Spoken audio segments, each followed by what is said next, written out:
Більшість із нас впевнені, що знають історію України. Але давайте замість шкільного питання, коли це сталося, поставимо інше. Чому? Чому розпалася УНР? Чому знищили ціле покоління наших митців? І головне, чому історичні сценарії постійно повторюються? Проблема не в пам'яті. Нас навчили завчати факти, але не навчили бачити між ними зв'язок. А без цього історія це просто нудний набір дат. Сьогодні ми знімемо ці рожеві окуляри. Ми розберемося, як саме працює історична матриця і чому те, що відбувається сьогодні, це наслідки того, що ми не засвоїли 100 років тому. Підписуйтесь на канал Контури історії, щоб не пропустити нові випуски. Почнемо з найболючішого – з Української Народної Республіки. Згадайте, як нам подавали цей період у школі. Спочатку була Центральна Рада, потім до влади прийшов гетьман Скоропадський, потім його змінила директорія. Якщо читати це просто як текст, одразу складається враження нормального політичного процесу. Змінювалася влада, буває, нічого з тим не поробиш. Але давайте подивимося на тогочасну реальність. Уявіть собі карту України 1918-1919 років. Легко буде уявити, бо зараз вона у вас буде на екрані. Це не держава в класичному розумінні, це абсолютний і тотальний хаос. Поки в Києві політики дискутували і проголошували якісь там універсали, перший, другий, третій, четвертий, країна просто палала. На сході і півночі наступають більшовики. На півдні висаджується Антанта і концентрується російська Біла армія, яка теж хоче знищити нашу Україну. На заході йде війна з поляками. А якщо вийти за межі великих міст, то там влада належала тому, у кого більше є гвинтівок. З загоном Нестора Махна, отаману Зеленому, Григор'єву та десяткам інших польових командирів. Усе це відбувалося не по черзі, як це транслюється, власне, в підручнику. Усе це відбувалося одночасно. І тут ми підходимо до головної проблеми, яку рідко пояснюють. Що взагалі таке держава? Держава – це не тільки красивий герб, синьо-жовтий прапор чи жовто-синій, як ці вічні дискусії, і пафосні промови з трибуни. Держава існує рівно доти, доки вона має монополію на силу, поки працює поліція, поки збираються податки, щоб платити зарплати чиновникам і тій самій поліції, поки працює логістика, залізниця і найголовніше, поки є регулярна, дисциплінована армія, здатна захистити кордони цієї держави. Якщо цього всього немає, держава – це просто ідея на папері. І саме в такій ситуації опинилася Центральна Рада. Замість того, щоб будувати жорстку вертикаль влади в умовах війни, керівництво УНР гралося в демократію і соціалізм. Наприклад, Володимир Винниченко, один просто із ключових лідерів того часу, був переконаним пацифістом. Він і його соратники щиро вірили, що регулярна армія Україні просто не потрібна. Вони вважали, що армія – це інструмент гноблення, а для захисту вистачить народної міліції. Хоча, якщо дивитися на всю історію України до УНР, така людина вона просто не мала би опинитися при владі. Уявіть собі просто весь цей абсурд. На вас суне Російська імперія в новій червоній обгорці, а ви просто розпускаєте дисципліновані військові частини, бо вони, мовляв, недостатньо соціалістичні. І замінюєте їх на добровольчі загони, які сьогодні хочуть воювати, а завтра розходяться по домівках сіяти хліб. Сьогодні зібрались, завтра розбіглись. Коли Міхновський чи Болбочан кричали, що потрібна залізна дисципліна і регулярне військо, їх просто відсували на задній план, бо вони були занадто радикальними для тодішніх київських кабінетів. До речі, буквально нещодавно на нашому каналі вийшло відео про Болбочана. Рекомендую, просто закликаю додивитися це відео до кінця і обов'язково після нього подивитися відео за Болбочана. Справді дуже історична постать для всієї нашої України, тому вам рекомендую. А тепер подивіться на ворога. Ми повертаємося до нашого відео за більшовиків. Більшовики не гралися в ніяку демократію. Росія, Московія, вона в принципі за всю її історію вона майже ніколи не бавилась демократією. Як тільки вони бавились демократією, вони одразу фактично розвалювали. Вони будували ідеальну машину для вбивства і захоплення територій. Вони не проводили якісь там дискусії в їхньому парламенті. Якщо був наказ, він одразу виконувався, або людину ставили до стінки. Вони створили жорстку централізовану систему, де буквально всі ресурси, їжа, заводи, зброя, люди працювали на одну мету захоплення влади всюди, де це можливо. Вони використовували пропаганду просто феноменального рівня, обіцяли селянам землю, а робітникам фабрики. І хоча це була абсолютна брехня, втомлені війною і бідністю маси, їм просто вірили на слово. Ми часто чуємо виправдання. Мовляв, УНР просто не змогла, або нам банально не пощастило. З геополітикою, або Захід нас не підтримав. До речі, ще один момент, де Захід нас не підтримав, це тягнеться в нас всю повністю історію. Ми постійно дивимося на когось, але не на самих себе. Але правда набагато жорстокіша. Демократія, яка не має зубів, завжди програє диктатурі. Компроміси не працюють. Коли ваш противник поставив за мету ваше повне фізичне знищення, інакшої альтернативи просто немає. Українська еліта того часу занадто довго шукала спільну мову з ворогом. Вони намагалися домовитися з московитами, сподівалися на їхню розсудливість. А росіяни тим часом формували на нашій території маріонеткові уряди, як у Харкові, і подавали своє вторгнення просто як громадянську війну всередині України. Нічого вам це не нагадує, правда? Сучасність. Методичка не змінилася абсолютно за 100 років. Створення фейкових республік, пропаганда, звинувачення українців в тому, що це вони самі на себе напали. Все це вже було обкатано ще в 1918 році. УНР впала, бо ідеї програли системі. І ціна цієї поразки виявилася просто катастрофічною.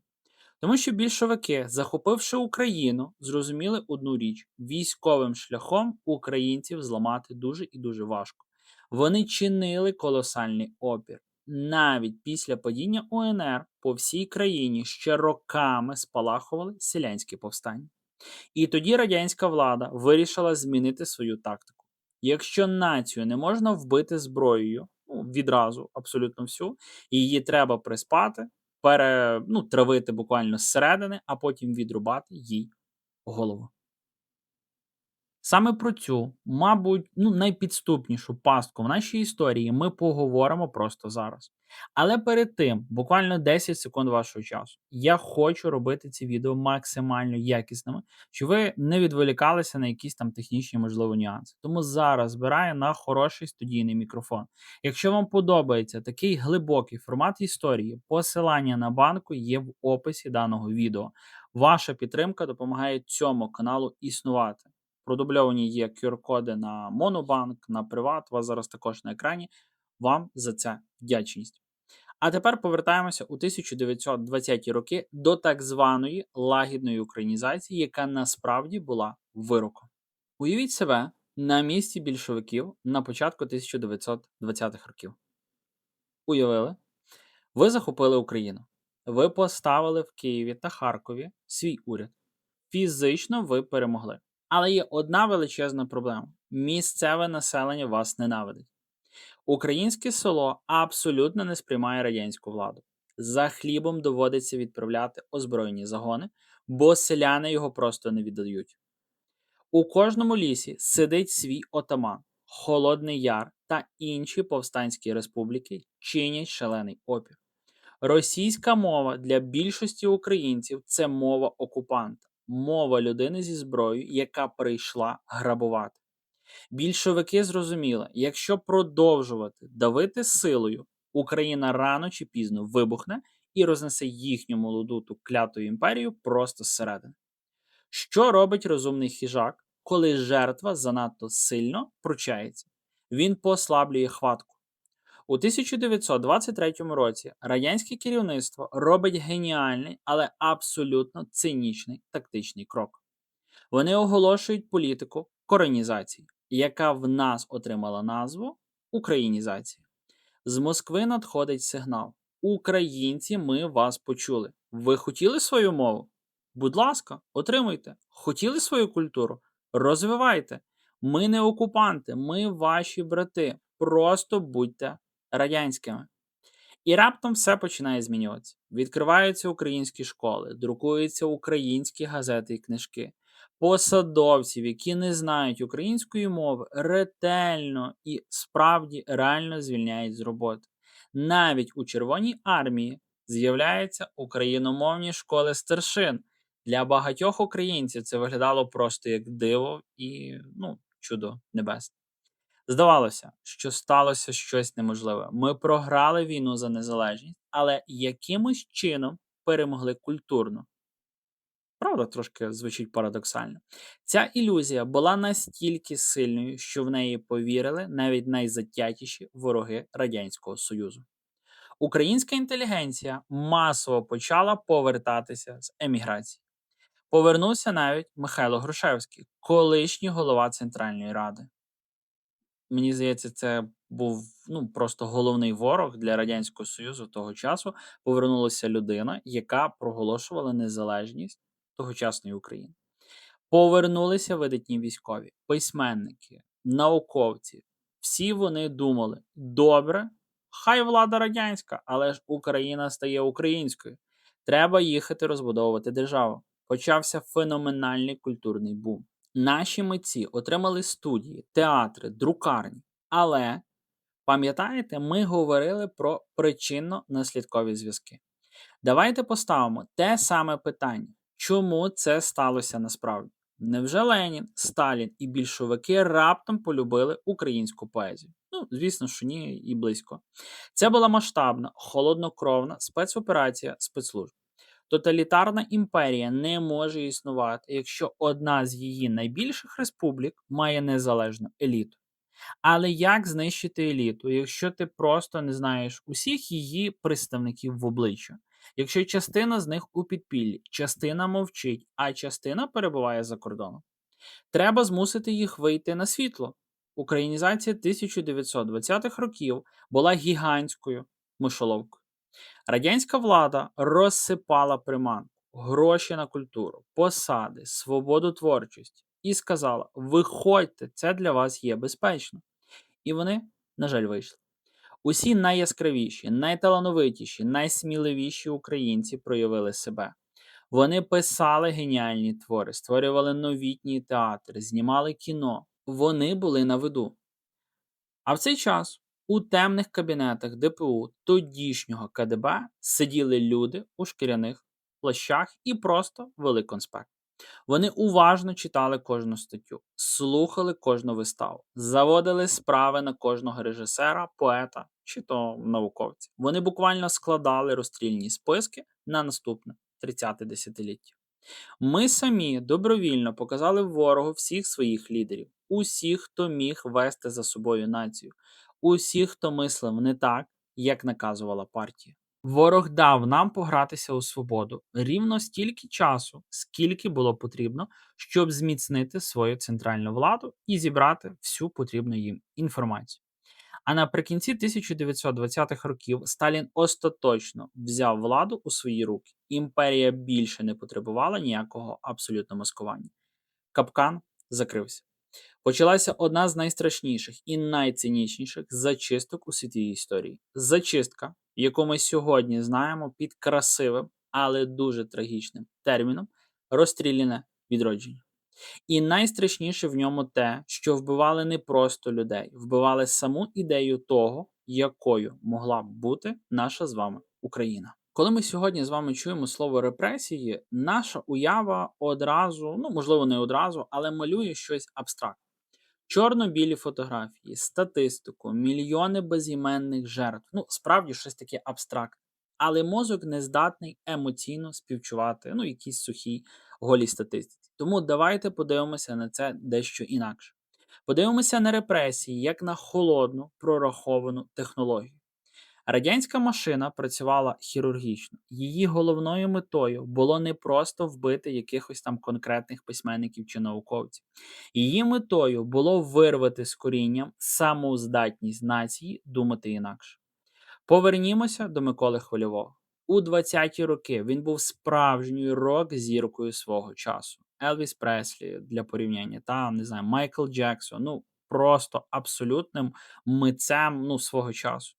Навколо нього гуртувалася вся прогресивна молодь. І знаєте, що саме зробило його ворогом номер один для радянської влади? Лише одна єдина ідея. Хвильовий відкрито сформулював дуже просту, але вбивчу для Москви тезу, яка звучала так: геть від Москви, даєш Європу. Він не просто просив якогось там дозволу, він казав, українська культура самодостатня. Вона не повинна бути вічно тінню російської. Ми маємо орієнтуватися на найкращі європейські тренди, створювати свій модерн і бути частиною світового контексту. Для Сталіна це був просто вирок, це був постріл в його скроню. Якщо Україна ментально інтегрується в Європу, імперія неминуче розпадається майже одразу. Тому за Хвильовим та його всім оточенням почалося справжнє полювання. Система діяла як удав. Його друзів одного за одним забирали вночі. Їх змушували писати публічні каяття, ламатися, зрікатися своїх поглядів. Хвильовий зрозумів, що його омріяна свобода виявилася ідеально спланованим капканом. Тому у травні 1933 року, у самий розпал Голодомору, коли жодних ілюзій вже не залишилося, він зібрав своїх друзів, вийшов до сусідньої кімнати і застрелився. Це не була депресія слабкої людини, це був політичний маніфест, крик відчаю і спроба вдарити у дзвони, щоб розбудити тих, хто ще вірив системі. Але система вже перейшла до наступного етапу. Тепер візьмемо Леся Курбаса. Чому величезній імперії так сильно заважав театральний режисер? Справа в тому, що театр у ті часи це як сьогоднішній Ютуб чи кінематограф. Це найпотужніший, наймасовіший інструмент впливу на уми. Що робила Москва? Вона хотіла бачити українців виключно як кумедних, недалеких, придуркуватих селян. Такі собі, веселі гречкосії у шароварах, які їдять вареники, танцюють гопак, і співають сумних пісень там про їхню тяжку долю. Це образ абсолютно безпечної, провінційної, другосортної нації, якою легко керувати. А що робив Курбас? Він ламав цей шаблон буквально об коліно. Його театр «Березіль» – це був чистий європейський авангард. Він експериментував із формою, працював зі складною філософією. Глядач Курбаса – це міський інтелектуал, який мислить критично. А критично мисляча людина – це смерть для будь-якої диктатури. Тому Курбаса спочатку зацькували в пресі, потім звільнили, згодом заарештували, вибили зізнання у тероризмі і відправили до таборів на Соловки. І тут ми підходимо до найчорнішої, буквально до наймоторошнішої точки цієї технології, до урочища Сандермох. Осінь 1937 року. Радянська влада готується з розмахом святкувати 20-річчя жовтневої революції. І щоб гідно відзначити це свято, зверху спускають ліміти. План по зачистці таборів від небажаних елементів. У глухих карельських лісах, в урочищі Сандермох, відбулася кульмінація цієї м'ясорубки. Уявіть собі цю картину. Глибокий ліс, викопані траншеї. І один єдиний кат, капітан НКВС Михайло Матвєєв. Він особисто зі свого штатного револьвера день за днем методично стріляв у потилицю людям, які мали б стати нашою національною гордістю. Лише за кілька днів з 27 жовтня по 4 листопада цей один єдиний чоловік вбив понад 1000 в'язнів. Серед них, зокрема, був і Лесь Курбас. Поруч із ним геніальний драматург Микола Куліш. Там же лежав Валеріан Підмогильний, автор крутого європейського роману «Місто». Ви всі точно мали його вивчати, оцей роман, в школі. Сотні найсвітліших, найгеніальніших голів української нації лягли в промерзлу землю просто тому, що один клятий кат виконував святкову якусь норму. Ця технологія зачистки забрала не просто життя окремих людей. Вони розстріляли цілу епоху. Їхні книжки вилучили з бібліотек і спалили. До речі, за 2026 рік Кацапія спалила близько майже 10 мільйонів українських книг, українських книжок. Минуло 100 років. Методичка і технологія, вона повторюється достеменно. Їхні вистави заборонили, їхні імена стерли з історії так ретельно, ніби їх ніколи взагалі не існувало. А на їхнє місце влада поставила слухняних, сірих виконавців, які були готові писати оди Сталіну і малювати щасливих колгоспників. Ми втратили не просто талановитих митців, ми втратили цілу гілку власного майбутнього. Нас штучно, жорстоко і криваво ампутували від європейської цивілізації, замкнувши у глухій радянській камері. І саме ця ампутація запустила процес, наслідки якого ми відчуваємо навіть зараз, виходячи з вами на вулицю. Коли ми говоримо про події 1930-х років, дуже легко сприймати їх просто як закриту сторінку вже нашої історії. Ну, це минуло, так, колись було і так далі. Ну, було і було, правда ж? Ще перефразую. Минуло майже 100 років. Ми вже живемо в іншій країні. Маємо інтернет, літаємо в космос. Але історія, на жаль, так вона, власне кажучи, не працює. Якщо ви зайдете в ліс і зрубаєте всі найвищі, найміцніші дерева, що в підсумку залишиться? Залишаться кущі, чагарники, ну і ті дерева, які навчилися гнутися під вітром, щоб їх не зламало. У біології та соціології є такий страшний термін негативна селекція. І саме вона відбулася, на жаль, з українців. Радянська влада фізично знищила тих, хто був сміливим, хто мислив незалежно, хто мав амбіції лідера. Хто ж тоді в підсумку залишився? Залишились ті, хто зрозумів головне правило їхнього виживання в тоталітарній системі. Мовчи, не висовуйся, будь сірим, зливайся з натовпу. Ті, хто вижив, передали цей страх своїм дітям, своїм дітям і так покоління за поколінням.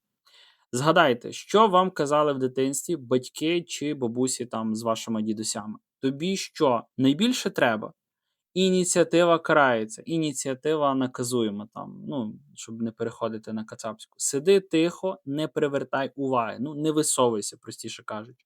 Ми часто списуємо це на якийсь там радянський менталітет. Але ні, це не є і близько ніякий менталітет. Це генетичний страх, який закарбувався на рівні нашої з вами підсвідомості. В мене це також є, хоча я, на щастя, не людина Радянського Союзу, я в цей період не жив в цей час, але мої батьки в цей період жили, мої бабця з дідусем в цей період жили, і, звичайно, що мені в дитинстві весь той мотлох, сюди в голову вони закладали.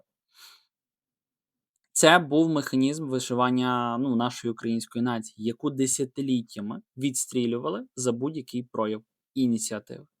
А тепер давайте перекинемося через цей, так би мовити, місточок у наше недавнє минуле. 1991 рік. Україна нарешті здобуває свою умріяну незалежність, хоча я би радше сказав, відновлює свою незалежність, так? Бо ми все ж таки, історично ми мали свою державність, і тому ми її радше відновили. Але хто стає елітою всієї цієї нової країни? Хто починає нею керувати? Буквально найулюбленіша наша з вами тема. Через те, що справжню органічну українську еліту знищили в Сандармоху та Гулагах, вакуум влади заповнила радянська номенклатура, комуністи, комуняки. Ті самі, власне, партійні функціонери, які і були при владі, які ж не змінилися. Правильно, ніхто ж не провів люстрацію, тотальну зачистку і так далі. Всі ті директори заводів і всі ті комсомольці, їх купа ж мільйонів було в Україні, тобто куди вони ділися? Які ще буквально вчора клялися у вірності Леніну, сьогодні просто перефарбувалися і вдягнули вишиванки. У них не було української візії, вони мислили категоріями вкрасти, розпиляти і домовитися з Москвою. Саме тому наші 90-ті та нульові роки виглядали так жалюгідно. Коли ми сьогодні питаємо себе, як так вийшло, що мільйони українців голосували за проросійських політиків, як ми могли взагалі пускати російський бізнес, дивитися їхні серіали і вважати це абсолютною нормою? Відповідь криється саме там. У 30-х роках нас позбавили культурного імунітету. А замість високої європейської культури, яку будували Хвильовий і Курбас, нам підсунули сурогат, оцей російський. Ту саму шароварщину, про яку ми вже згадували, в декількох відео, та є на нашому каналі. Радянська машина працювала ідеально, вона не просто заборонила українське, вона зробила його немодним. Протягом десятиліть людям вкладали в голову просту формулу: українська мова – це мова неосвіченого села. Російська мова – це мова міста, мова інтелігенції, мова якогось успіху примарно. Хочеш зробити кар'єру, стати інженером, військовим чи науковцем, переходь на російську. Хочеш говорити українською, будь ласка, ось тобі ансамбль народної пісні імені там когось. Співай там про сумну вербу десь біля якогось ставка. Але в серйозні справи, ти не полізеш з української мови.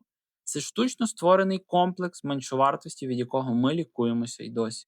Нам буквально прошили мозок оцим вірусом вторинності. І ми самі, без жодного примусу, почали соромитися свого коріння, намагаючись підлаштуватися під якогось там міфічного старшого брата.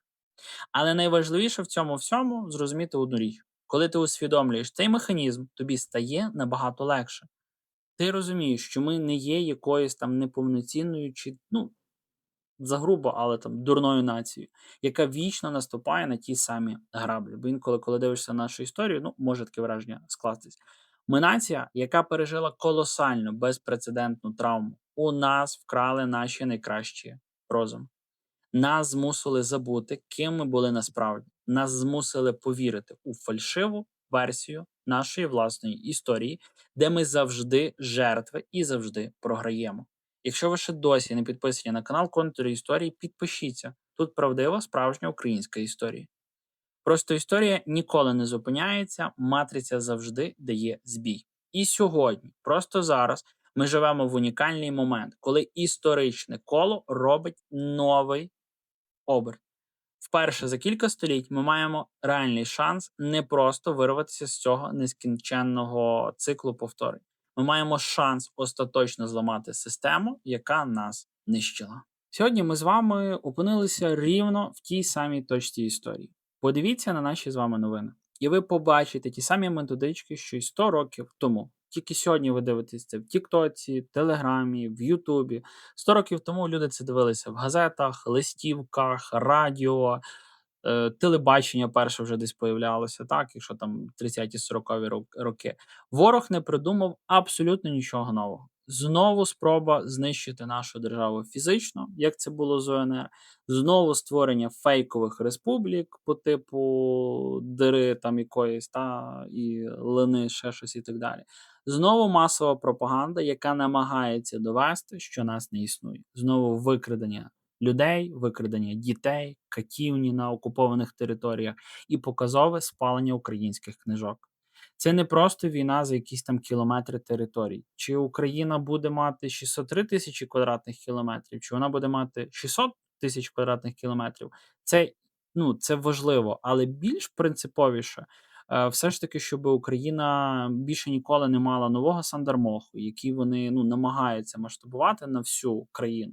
Вони знову хочуть зачистити всіх, хто здатен мислити незалежно, хто є справжнім українцем, хто мислить українським і живе власне заради українського. Але між тим, що було тоді, і тим, що ми маємо зараз, є одна колосальна, просто фундаментальна різниця. Ми вивчили вже цей урок. Я сподіваюся, що таких людей буде ставати все більше. Цього разу ми не граємося в якийсь там пацифізм, як тодішні лідери у київських кабінетах. У нас є реальна, загартована в боях армія, яка тримає удар. Якщо ви ще не підтримали сьогодні, не знаю, коли ви будете переглядати це відео, неважливо. Якщо ви ще сьогодні не підтримали Збройні Сили України донатом, обов'язково зробіть це просто зараз. Поставте це відео на паузу, бо його треба додивитися. Поставте на паузу, знайдіть якийсь збір якогось волонтера. Ну, неважливо, кому ви довіряєте, задонайте там 10, 20, 15 гривень. Неважливо скільки, але підтримайте Збройні Сили України. Щось залишається, маєте бажання, відгукується. Підтримайте наш канал в розвитку. Ну, це теж кошти підуть туди, куди потрібно, в створення власне такого роду контенту. Цього разу ми вже не ведемося на якісь лагідні пропозиції про братерство чи переговори, бо чудово знаємо ціну всіх цих пасток із 1920-х років. Ми нарешті зрозуміли жорстоку істину. Будь-який компроміс із цією клятою імперією сьогодні це просто відкладений розстріл завтра. Ми довго були нацією, яка не пам'ятала власних перемог. Ми нагадували людину з важкою амнезією, який ворог щодня нашіптував вигадану, жалюгідну біографію. Але зараз пам'ять повертається. Матриця дала свій збій. Саме тому історія це не якийсь пильний шкільний предмет, це система національної безпеки, це наш колективний бронежилет. Коли ти знаєш, як працюють всі ці історичні цикли, жодна ворожа пропаганда не зможе навіяти тобі, що не все так однозначно. Яка різниця, так? Ти бачиш ворога просто наскрізь, ти розумієш його логіку. І головне, ти усвідомлюєш свою силу.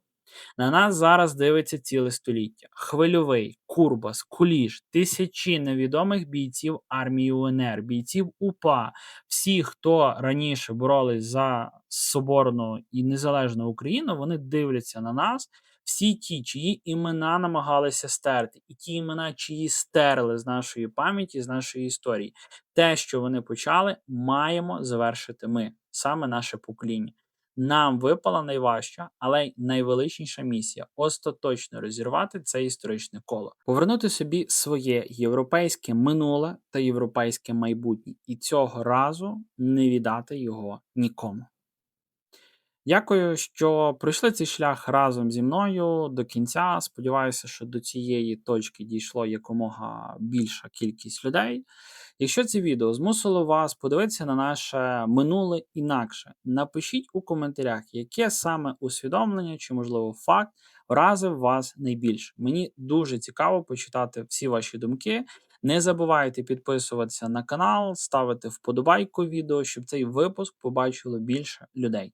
І нагадую про банку на мікрофон в описі. Кожна ваша гривня допомагає робити цей контент кращим в першу чергу для вас.